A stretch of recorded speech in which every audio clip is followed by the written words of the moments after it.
Let's go. Good afternoon, everybody. Mark Zusman with Willamette Week.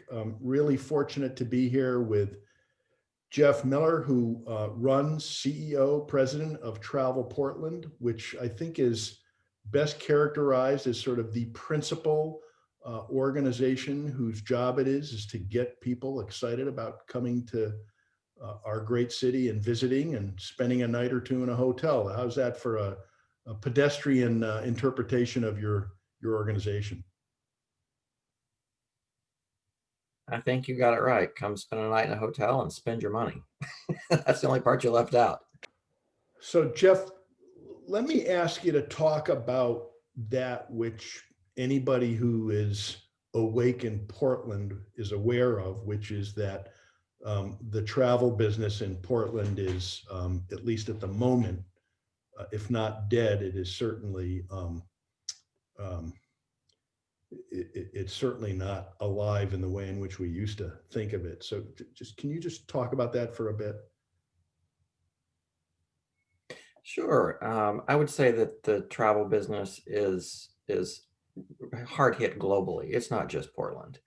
It's a much bigger issue with the pandemic.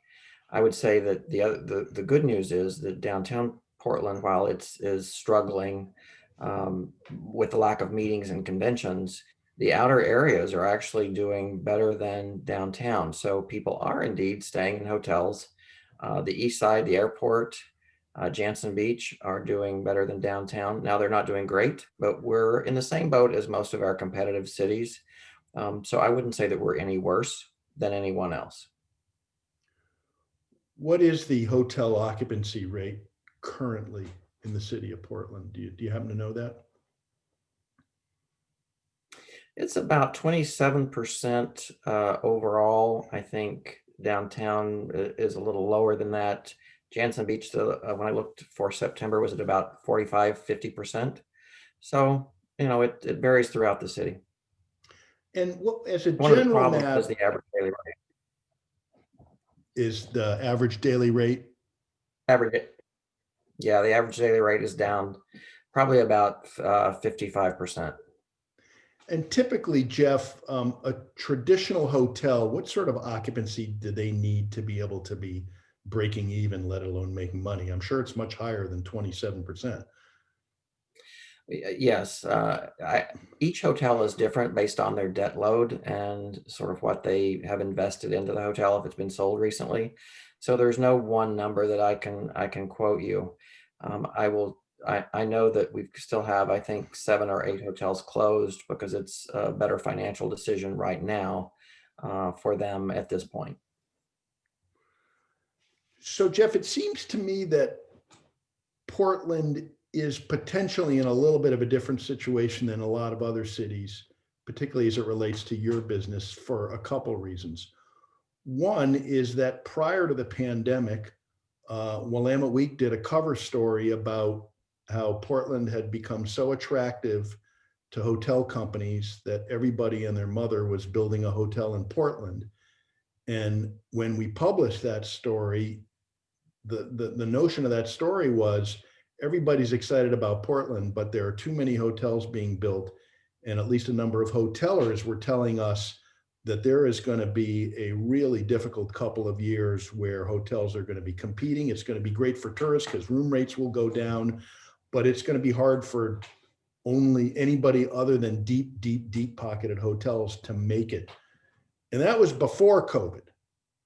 So then COVID hits, but then the protests hit. And I do want to talk about that because, at least according to hotelers I've talked to in town, the perception of police brutality and the sort of media reputation of Portland across the globe has perhaps wounded us a little bit more than other cities. And I'm wondering if you can share your thoughts about that.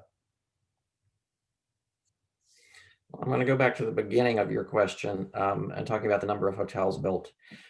We were on a 10-year, absolutely phenomenal run. There were 4 years where we had double-digit increases in lodging tax, 20% one year. So Portland is a very attractive market for hoteliers, which is why so many hotels got built. And I will tell you, hotels were getting built around the country at a pretty fast clip. I think we were a little ahead of others.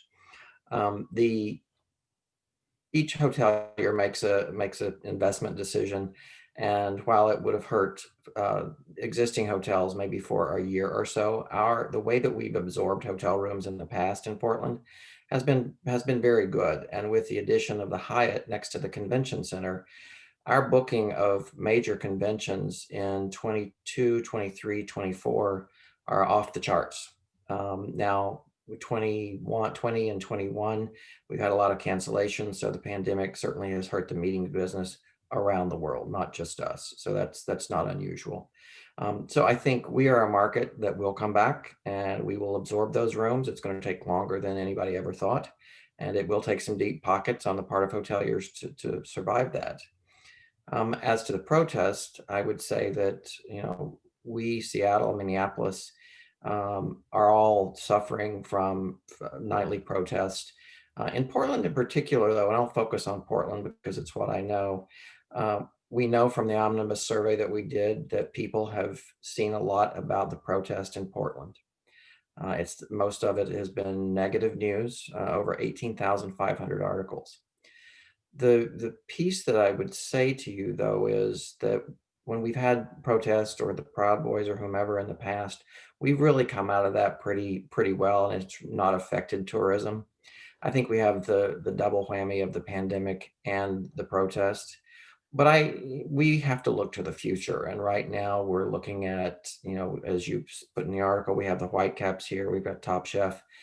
We've got a lot of things for the future, and Portland, if anything, is a city that collaborates.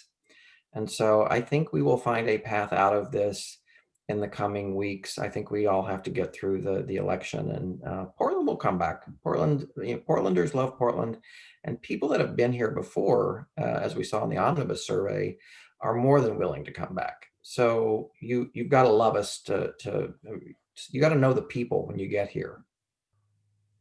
Jeff, I was speaking to someone from the Japan American Society of Oregon.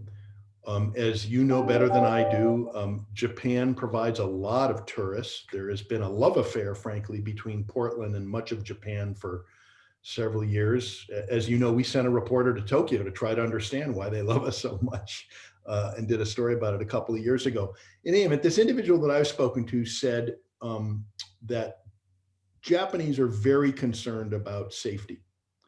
And while it may not be true, the perception that downtown is not safe right now, he thinks is going to have more issues with certain countries than others. And he thinks Japan is going to be one. I don't know if you have any thoughts about that. Well, I think the Japanese are very careful travelers. There's no doubt about that. I think we've developed relationships with them over many, many years. And as you noted, they are one of our biggest markets.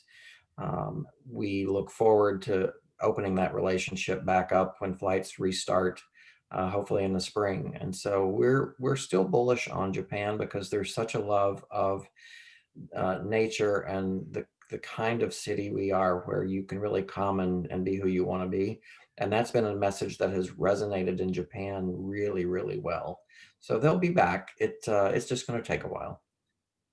Jeff, can you tell us what conventions or events for next year, 2021, have already been canceled or postponed? I don't have the names of them off the top of my head, but everything is pretty much off the books until I think it's February of next year. And without knowing what the governor's orders will be, the rest are looking for it, are looking for sort of reasons to come if they can. So there are some conventions scheduled for next spring, March, April, May, that are still currently on the books. They're currently on the books, but with the contracts that they have with the convention center and the hotels, you have to be closer to the actual convention before they make a decision to cancel.